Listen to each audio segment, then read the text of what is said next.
Hermanos, muy buenas tardes. ¿Cómo se sienten? ¿Cómo están, hermanos? Amén. Pues no siempre va a estar uno muy contento, ¿verdad? Pero aquí estamos en la casa del Señor y el Señor conoce nuestros corazones. Y eso es lo más importante, que nos da esa gran oportunidad de adorarle. Ahorita que estaba escuchando los cantos y pues uniéndome al corazón de la iglesia, hermanos, al corazón de los hermanos que sufren, los hermanos que son probados, los hermanos que de alguna manera no están tan bien como quisiéramos, a veces nosotros tampoco, pero sabemos que estamos en las manos del Señor, independientemente de las circunstancias en las que uno se encuentre, el Señor está ahí, ¿verdad?, con nosotros. Y la palabra también está siempre para darnos un consuelo, luz. Vamos a abrir la Biblia, hermanos, en San Mateo capítulo 21, y vamos a leer de los versículos 23 al 46.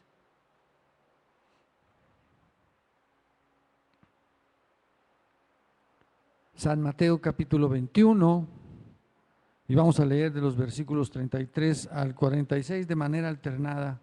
Amén. Dice así la palabra de Dios en San Mateo capítulo 21, versículo 33. Oíd otra parábola. Hubo un hombre, padre de familia, el cual plantó una viña, la cercó de vallado, cavó en ella un lagar, edificó una torre y la arrendó a unos labradores y se fue lejos. Gracias. Mas los labradores, tomando a los siervos, a uno golpearon, a otro mataron y a otro apedrearon.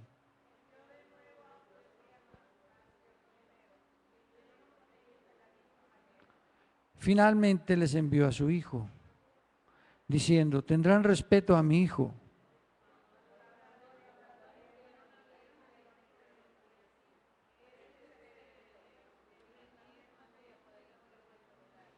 Y tomándole, le echaron fuera de la viña y le mataron.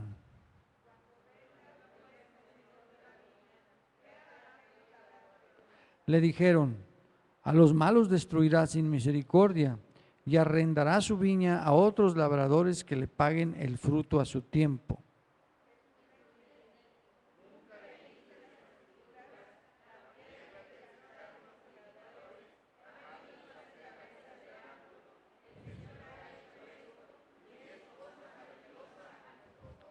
Por tanto os digo que el reino de Dios será quitado de vosotros y será dado a gente que produzca los frutos de él.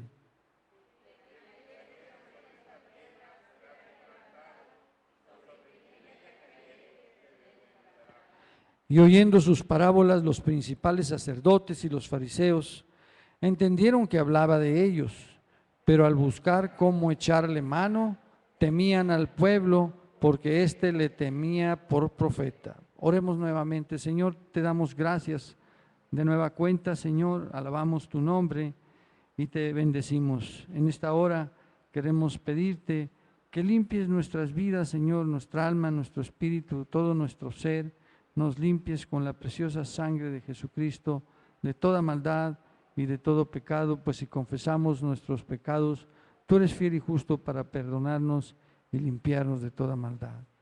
Te damos gracias, Señor, y te pedimos que nos des espíritu de sabiduría y de revelación en el conocimiento de Cristo, para que sigamos aprendiendo, para que sigamos creciendo en esta hermosa realidad que nos abre tu palabra y que nos da luz. Unge nuestros ojos con colirio para ver, Señor, porque queremos comprar de ti oro refinado.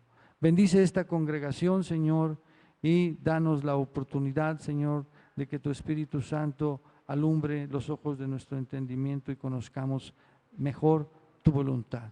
En Cristo Jesús te lo pedimos, Señor. Amén.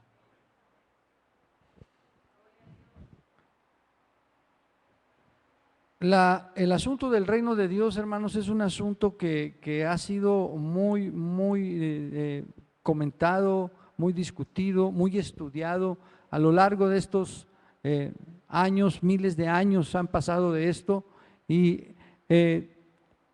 ha provocado muchos problemas el reino de Dios, porque ha venido el reino de Dios a este planeta ¿sí? Usted puede decir, pero si todo es de Dios y Dios es el Rey, entonces todo es de Dios. Sí y no, hermanos. Usted recordará que aquí en este planeta hay un personaje que gobierna el mundo y se llama ¿cómo? Sí, dice el Señor Jesucristo que cuando el hombre fuerte viene y armado y eh, conquista el reino de otro hombre, lo toma todo, ¿sí? E impone su reino. Este mundo ha sido un problema desde que el pecado entró al mundo y ha sido un mundo en el que se disputan los reinos. Ahora yo estaba recordando las clases de historia de México. Usted que estuvo en secundaria, yo digo, hace muchos años de eso ya, pero me recuerdo que cuando veíamos la historia de lo que le llaman ellos Mesoamérica o la historia de la precolombina o antes de España, aquí en América había el reino Totonaca, el reino Chichimeca, el reino de los ¿qué?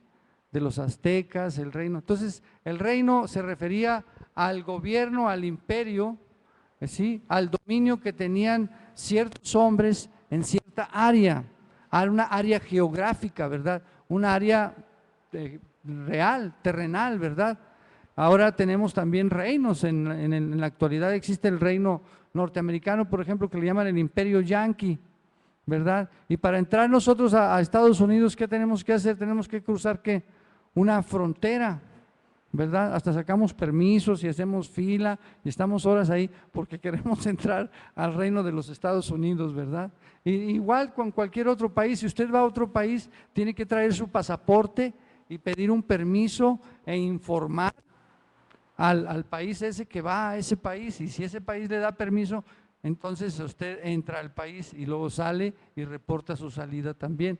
Son reinos, los reinos existen, hermanos, los reinos terrenales existen, ¿sí? Siempre han existido, ¿sí? Entonces, que no les extrañe que escuchemos nosotros que hay conflicto entre los reinos también. ¿Se acuerda usted que desde los años 60 del siglo pasado, desde la Guerra Fría, en donde los rusos versus los norteamericanos han estado hasta la fecha en conflicto, y ahora en Medio Oriente con los reinos de los, ¿cómo se llaman? De los iraníes, de los iraquíes, y que si Rusia los ayuda, que si Francia no los apoya, que si Egipto, sigue el mismo asunto de reino contra reino, dice la palabra del Señor, y han pasado muchos años y siguen esos imperios unos contra otros. Pero también sucede en el mundo religioso. En el mundo religioso también hay conflictos, ¿sí? Por ejemplo, están lo que resumen a grandes rasgos el cristianismo versus el islamismo, ¿verdad? Que ya se están agarrando fuertes. Si ustedes entran a las noticias del internet van a darse cuenta de que están matando muchos cristianos, simplemente por no ser del Islam, ¿verdad? Son infieles, ¿no? Y entonces los matan, les cortan las manos, la cabeza y hacen tantas barbaridades como las que en otros siglos hicieron también los que se llaman cristianos cuando las cruzadas, ¿se acuerdan ustedes? Allá por el año 1000 después de Cristo, que iban a conquistar la tierra de Jerusalén y salían campañas de soldados a conquistar en el nombre de Dios. Todas estas cosas terrenales, hermanos, terribles, que tienen que ver con los reinos. Y está escrito en la palabra de Dios que se daría este asunto de reino contra reino, ¿sí? A lo largo de los siglos de estos 2000 años que han pasado ya desde que el Señor vino y se fue, mandó su Espíritu Santo, pero puso Él también un reino. Qué curioso, ¿no? Porque Jesús, siendo el creador, dice la palabra en Colosenses que Él es la imagen del Dios invisible, el primogénito de toda creación. Él sustenta toda la creación, Jesucristo. Y dice uno, tal parece que como están las cosas aquí en la tierra y han estado desde hace miles de años, tal parece que la batalla la está ganando ¿quién? Digo, parece, ¿verdad? El diablo, con tantas guerras, con tantas muertes, con tantas enfermedades, con tanto pecado, con tantas y tantas cosas que suceden, y dice uno, la verdad es que yo no le veo ¿En dónde está el triunfo del reino de Dios? Si se supone que aquí está el reino de Dios en la tierra. Tal pareciera, y lo digo, lo subrayo, que el reino del mal va ganando. Eso a ojos, humanamente hablando, a vistas de los ojos humanos, da la impresión de que así es. Pero cuando nos asomamos a las Escrituras, hermanos, vemos cómo el Señor, desde que estableció su reino aquí en la tierra, va ganando, va conquistando, ¿sí? El reino de Dios ha sido revelado en las Escrituras de tiempos en tiempos, hermanos. Usted recuerda ya en Génesis capítulo 3, en los versículos en los que le habla a la serpiente y le dice: la descendencia de la mujer te herirá en la cabeza y tú le herirás en el calcañar.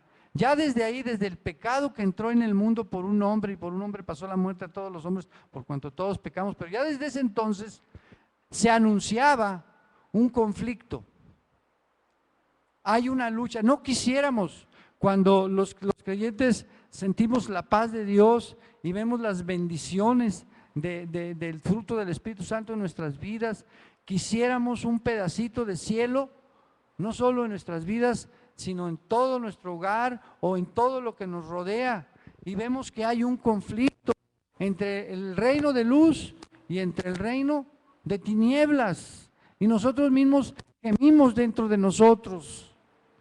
Existe una lucha que nosotros no inventamos, hermanos, ¿sí? No es que nosotros la hayamos originado. Ya cuando nacimos aquí en el mundo, nacimos en condenación, y cuando Jesucristo viene a nosotros, por eso dice la palabra que a veces parece una contradicción, ¿verdad? Que Jesús diga: no penséis que he venido a traer paz a la tierra. ¿Se han leído ese versículo? ¿Y cómo es posible si el Señor es el Señor de paz, el príncipe de paz?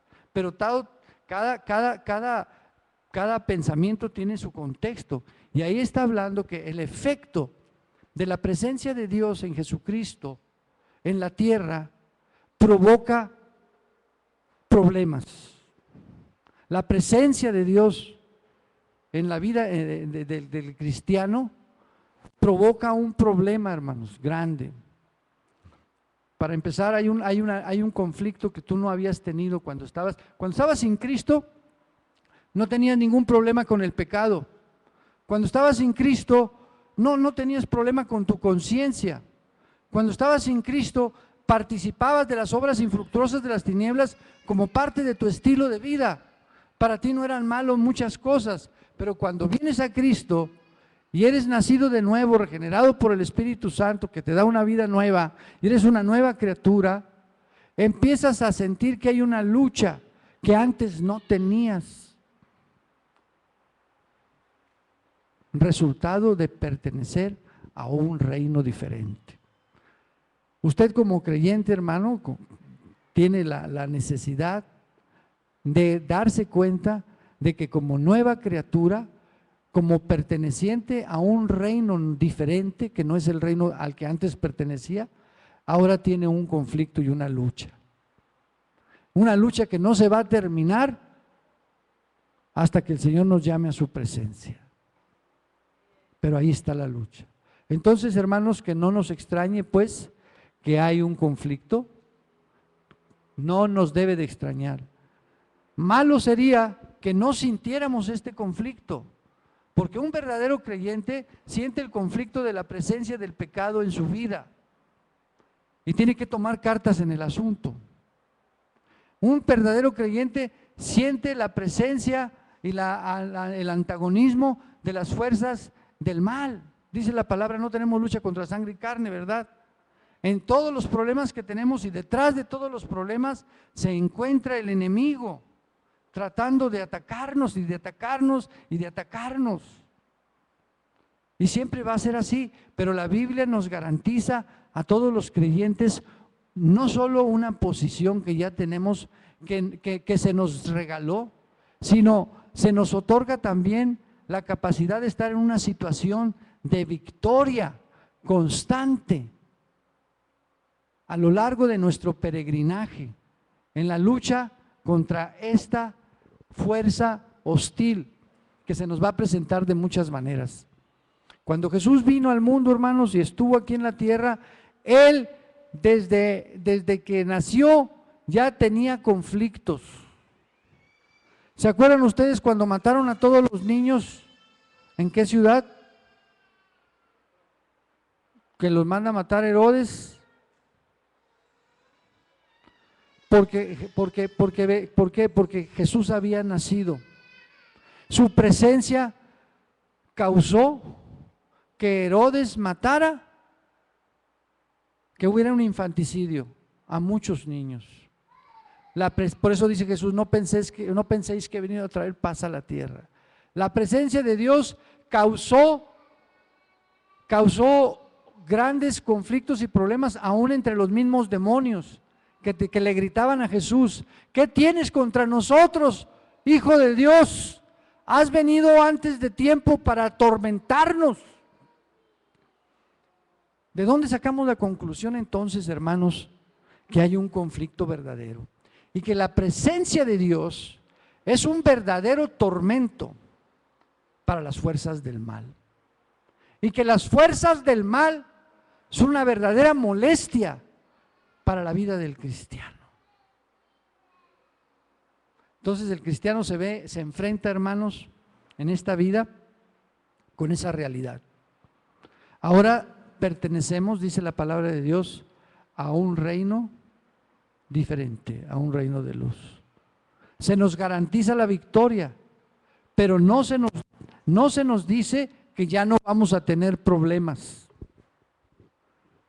Dice Jesús: en el mundo tendréis aflicción, pero confiad, yo he vencido al mundo. Jamás nos dice la Biblia eso. El mensaje de la palabra de Dios nunca es ese. Por eso en muchas iglesias, hermanos, en donde solamente les interesa tener cantidad de gente, hacen fiestas, hacen invitaciones que no son verdad, porque en el Evangelio nunca dice: ven con Jesús y siempre vas a ser feliz. Él te va a librar de todos tus problemas. Cierto y no cierto. Habría que enseñar bien la palabra de Dios. Cristo, el mensaje de Cristo es: si alguno quiere venir en pos de mí, niéguese a sí mismo, tome su cruz de cada día y sígame. Les está invitando, los está invitando a la gente del mundo a que tomen un camino de negación y de conflicto. Tomen su cruz de cada día, niéguese a sí mismo. No es un mensaje de ven conmigo y ya no vas a tener problemas, ¿sí? Y en muchas iglesias, hermanos, ven, Dios te va a quitar todos tus problemas. Mentiras, la Biblia no dice eso. La Biblia no dice que Dios te va a quitar tus problemas, ¿sí? Dice Jesús: vengan a mí todos los que estéis trabajados y cargados, que yo os haré descansar, que es muy diferente. Pero también dice: tomad mi yugo sobre vosotros y aprended de mí, que soy manso y humilde de corazón. Y muchas de las promesas que hay en la palabra de Dios son para todos aquellos que las quieran tomar, pero hay un precio que pagar por ser hecho hijo de Dios. Y tienes que pagar ese precio. Jesús lo pagó, hermanos. Jesús vino a pagar un precio. Jesús vino y la presencia de Dios aquí en la tierra causó muchos problemas. Esta parábola que acabamos de leer de los labradores malvados, bueno, así está subtitulada en San Mateo 21, del 33 al 46, tiene que ver con los líderes religiosos del tiempo de Jesús. Estuve un ratito refrescando aquellos asuntos que tienen que ver con los fariseos, que era uno de los grupos religiosos que prevalecía en los tiempos de Jesús entre el judaísmo. Había otro grupo que se llamaban los saduceos, ¿se acuerdan? Fariseos, saduceos. Había otro grupo que eran los herodianos. Había otro grupo religioso que tenía que ver con los esenios, que eran más místicos. Los nazareos, que también hablaban de la pobreza. O sea, ya existía una religión y existían más religiones. Jesús fue judío y en el tiempo en que nace Jesús en Jerusalén, hermanos, había este tipo de grupos judíos que tenían sus diferencias, y unos más y otros más menos populares, pero ahí estaban todos ellos, y el Señor Jesús les habla por parábolas a la gente. Y los discípulos, ¿se acuerdan ustedes allá en Mateo 13? Le preguntan: Señor, ¿por qué les hablas? ¿Les hablas a ellos por parábolas? Y Jesús les contesta: porque a ustedes les es dado a conocer el reino de los cielos, pero a ellos no. El misterio del reino de los cielos, hermanos, es la realidad de Jesucristo, la verdad de que Él es el Rey y de que viene con un reino aquí a la tierra, y de que ese reino está aquí en la tierra, porque podemos hablar de los diferentes aspectos del reino de Dios, hermanos, en un reino de Dios pasado, cuando hablamos de Israel, ¿verdad? Israel como pueblo de Dios representó a Dios, pero fracasó, ¿verdad? Israel fracasó como nación. ¿Y por qué fracasó? Dice el versículo 42 y 43, ¿por qué fracasó? Léalo conmigo. Dice: Jesús les dijo: ¿nunca leísteis en las Escrituras la piedra que desecharon los edificadores, o sea, Israel? Ha venido a ser cabeza del ángulo, el Señor ha hecho esto y es cosa maravillosa a nuestros ojos. 43, por tanto os digo que el reino de Dios será quitado de vosotros, les está hablando a los judíos, y les será dado a la gente que produzca los frutos de él. Está hablando esto el Señor Jesucristo hace casi 2000 años, se los está hablando a los judíos que creían que porque eran judíos y porque tenían una religión que venía desde Abraham, de Isaac, de Jacob, y que se había consolidado todo este asunto religioso con Moisés allá en el monte Sinaí. ¿Se acuerdan? El pacto de la ley, que les da el pacto, les da la ley, hace un pacto con ese pueblo que sacó de Egipto y les dice: si ustedes quieren seguirme y que yo sea su Dios, estos son mis mandamientos. Si están de acuerdo, seguimos. Ese es el pacto. Y todos dijeron: vamos, sigamos pues. Y pasan muchos años, hermanos, y este pueblo sigue y como un pueblo trae una religión monoteísta, un solo Dios verdadero, ¿verdad? Dios, dice Hebreos, habiendo hablado en otros tiempos a los padres por los profetas de muchas formas y maneras, todas esas formas en que habló Dios a través de Moisés, por ejemplo, a través de todos los milagros, a través de todas las plagas, a través de todos los profetas, todo eso que Dios hizo en la antigüedad, dice la palabra de Dios, en estos tiempos nos ha hablado por el Hijo, Cristo. ¿Por qué fracasó Israel, hermanos? Porque desecharon a Cristo. Dice el versículo 42, la piedra que desecharon los edificadores. Por eso Juan, hermanos, San Juan capítulo 1 dice: a los suyos vino, pero los suyos no le recibieron. Bendito sea Dios por el siguiente versículo, ¿verdad?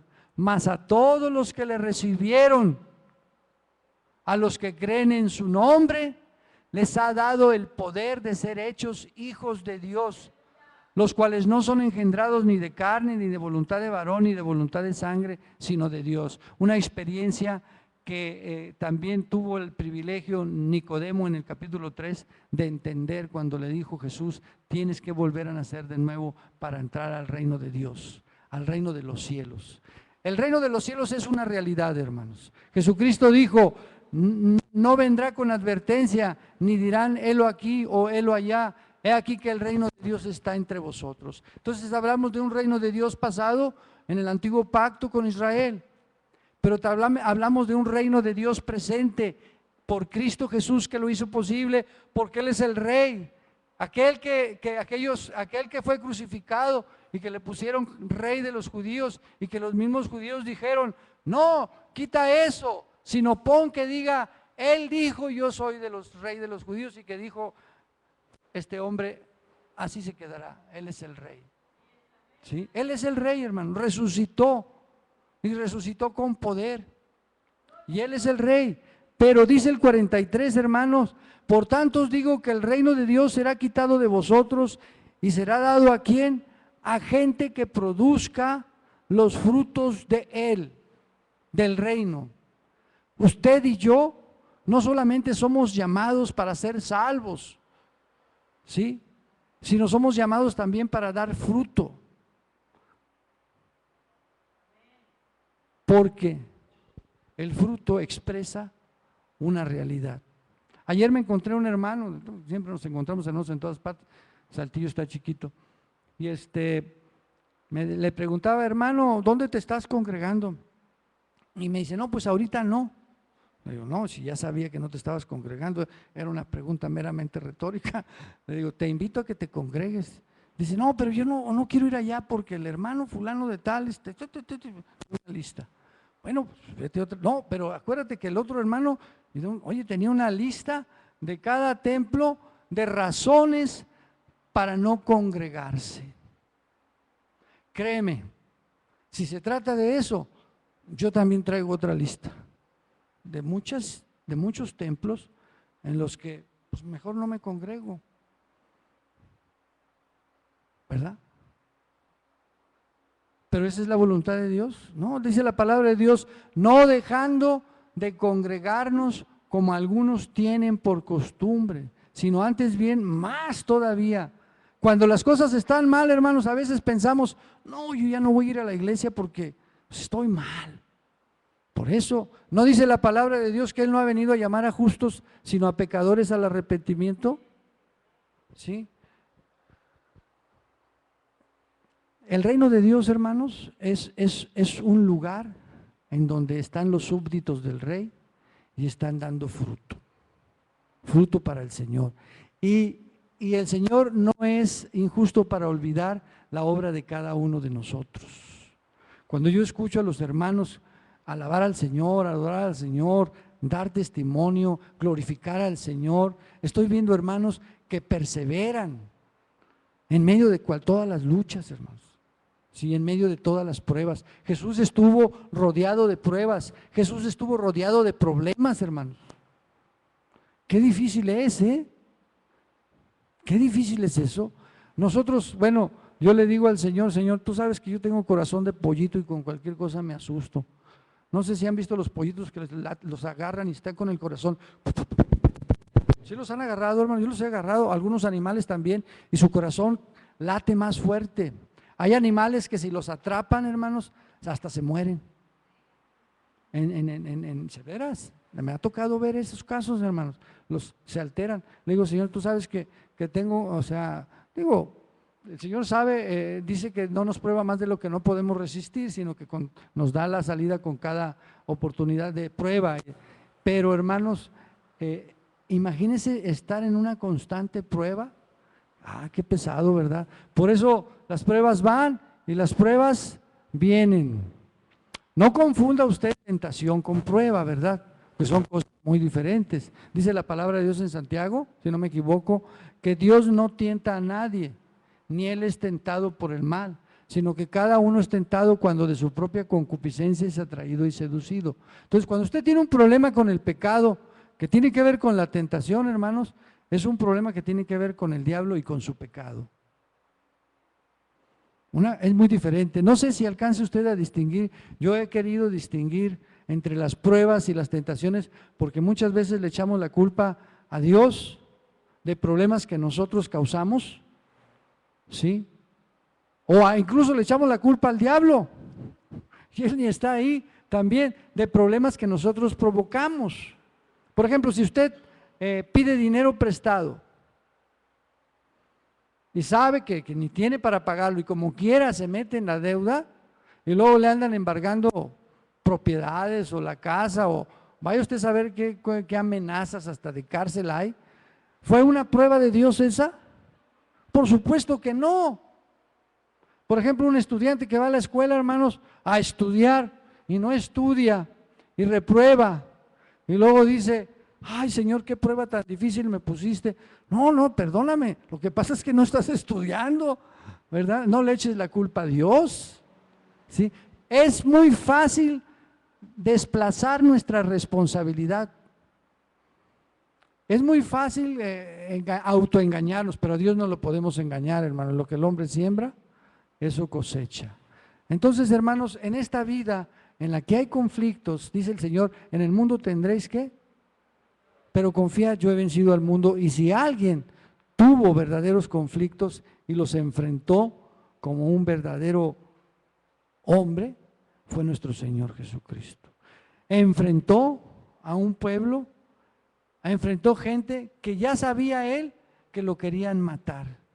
Qué duro ha de ser eso, hermanos. Qué difícil ha de ser. Qué corazón tan fuerte el de nuestro Señor Jesucristo, que soportó persecuciones, que soportó amenazas, que soportó negaciones, que soportó traiciones. Y sin embargo, su corazón era tan grande que su amor fue mayor que las adversidades. Y conquistó el corazón de otros hombres. Gracias a Dios, hermanos, por el amor de Dios. El amor de Dios es mayor, hermanos. Conquista toda clase de deficiencia humana y la suple y la sustituye con cosas mejores.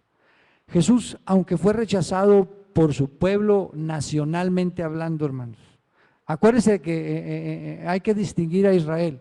Hay dos clases de Israel: el Israel nacional y el Israel espiritual. La Biblia habla de ese Israel espiritual, el Israel de Dios. Ese Israel de Dios, hermanos, es aquel que Dios le dijo a Abraham: en tu simiente serán benditas todas las naciones. Los que son hijos de Abraham son hijos de ¿qué? De la fe. No por ser hijos, no por ser judíos, por eso son hijos de Dios. Imagínense, si toda la gente que está en Israel y que nacen por ser judíos, ya por eso son hijos de Dios, entonces está en contradicción con San Juan, que dice que a los suyos vino y los suyos no le recibieron, sino los que son engendrados por el Espíritu Santo.